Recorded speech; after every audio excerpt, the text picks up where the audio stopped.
Hi class, it's KP. I'm sharing with you guys my article summary, and it is the efficacy of Warrior Renew Group Therapy for female veterans who have experienced military sexual trauma. The summary of my research article goes as following.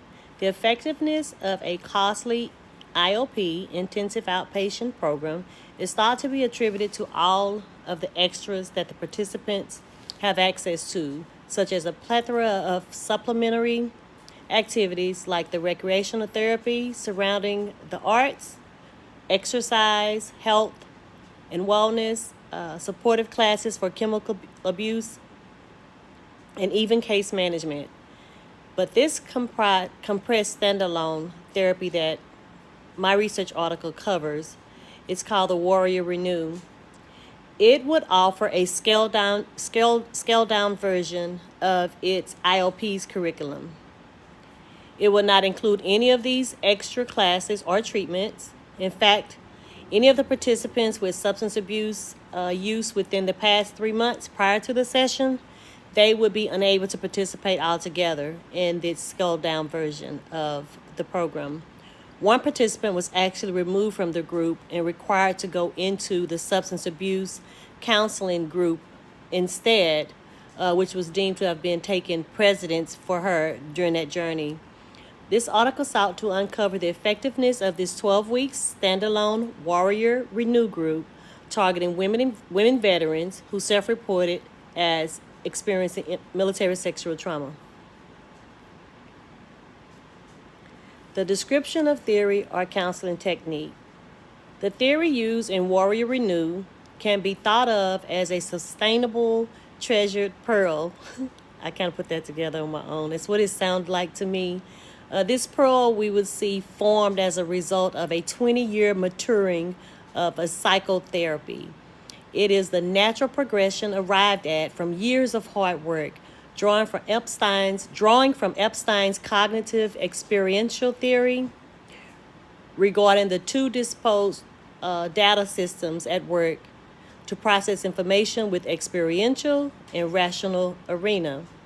The Warrior Renew program it got its foundation, and it was on the way. This theory was meshed with Kate's holographic reprocessing theory, where Warrior Renew formulated its system for change.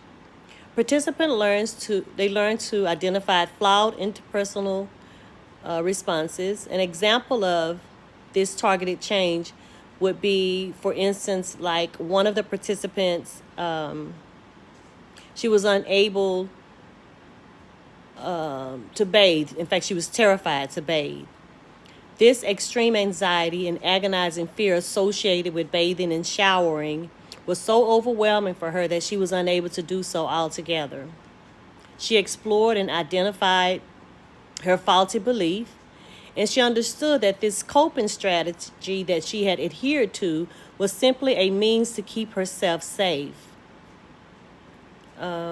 She was tormented, literally fixated by a statement from one of her perpetrators that she smelled and tasted really good. Because she heard that, she equated that to her being clean. And we know that showering and bathing would cause one to be clean. So she decided that day that she would avoid both of them altogether. This would certainly keep herself safe, so she figured. She confronted those invalid beliefs with her new insight. She corrected her irrational thinking about bathing and showering, and she overcame by remembering the trauma, understanding the memory, and choosing to live in the present instead of the past. She realized that there was the bath tub and the shower in and of itself was nothing terrifying about it. It was merely the information that she had connected it to, the thought that she had connected it to. And once all of those things were addressed, she was able to overcome it and live free from that phobia, that fear, that panic, that distress. And she was cured of that particular disorder.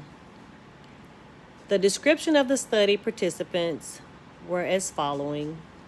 The study participants were 48 female veterans who self-reported as military sexual trauma victims.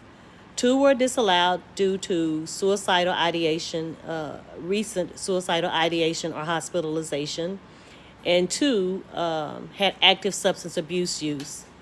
So 46 of them ended up attending the orientation, while only 43 of them actually begun in the treatment therapy.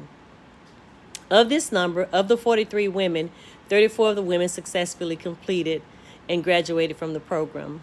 Their average age was 49 years old, with 14 of the participants being white, 11 of them being black, 6 were Hispanic, and 1 was Asian. About 75% of them were Army vets. Right at about 20% were Air Force veterans, and 6% were Navy veterans. And I found that very ironic that there were no Marine veterans included in this study, although we remember that there was a really big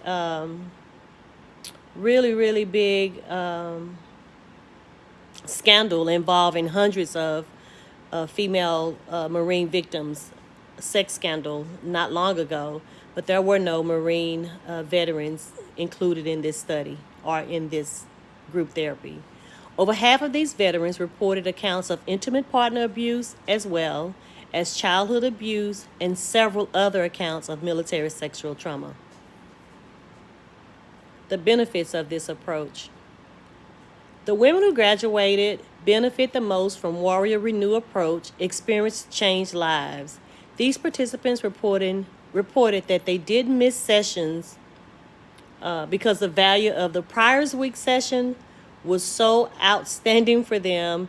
The anticipation of the previous week session just kept them geared to coming. They never wanted to miss because it was too exciting. They were learning so much, and the new information that they were learning, they were able to put to use immediately.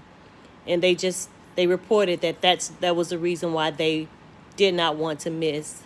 The results showed that these participants saw a clinically significant change in their PTSD symptoms, that the negative thinking and distress symptoms were significantly reduced per the PTCI, Post-Traumatic Cognitions Inventory, the BSI, Brief Symptom Inventory, and as well as the PCL, the Post-Traumatic Checklist. Drawback to this approach, we have, as great as these results are, the drawback to this approach revealed in the article itself was the need for randomization, implementing a control group, the need for, to make it available to male victims, possibly, because there are male military sexual trauma victims as well in our militaries, and we are aware of that, and to utilize a reliable follow-up assessment measurement. Areas for future study. It would be interesting to know how well participants do on a longer-term basis in future studies. Maybe 2 to 3 to 5 years, there could be intervals where participants can be reassessed, and the information can be utilized to test the hypotheses of whether or not these women have indeed experienced sustainable positive effect from being a part of this Warrior Renew group. I wonder if at any time veteran men would be afforded the opportunity to take part in these groups. I'm just not sure. An area mentioned in the article as well for future study was surrounding the group, opening the group up to active duty victims, military sexual trauma victims that are still active duty, as well as possibly opening it up to DOD members, male and female. The description of the most important parts of my study in closing. The most important takeaway from this article would be surrounding the thorough and well-documented discovery on the efficacy of this standalone Warrior Renew group against its effectiveness of its predated IOP's curriculum. A noted takeaway is in relation to the concept of the suitable candidate. A select number of women veterans were screened, But those selected for participation in the condensed model of the group therapy were the ones who were free from many other comorbidities found amongst the women within the IOP group. These participants were already a good fit, and they were active and prepared and totally committed and ready to begin group therapy on day one. In other words, these were the participants, these were the women, these were the veterans who were more than likely to succeed. These were the one chosen.